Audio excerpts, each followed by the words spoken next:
Welcome back.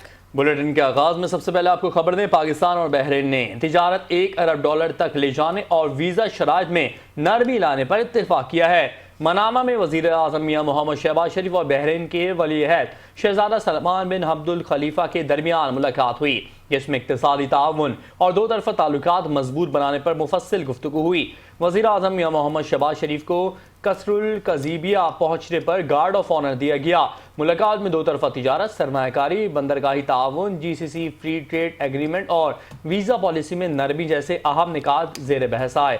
वज़ीर आज़म ने तिजारत को $550 मिलियन से बढ़ाकर 3 साल में $1 अरब तक ले जाने का हदफ पेश किया और बहरीनी सरमायाकारों को फूड सिक्योरिटी, IT, मुआदनियात, सेहत और सयाहत के शोबों में सरमायाकारी की दावत दी। वज़ीर आज़म ने 1.5 लाख पाकिस्तानी कम्युनिटी के लिए बहरीन की हिमायत का भी शुक्रिया अदा किया।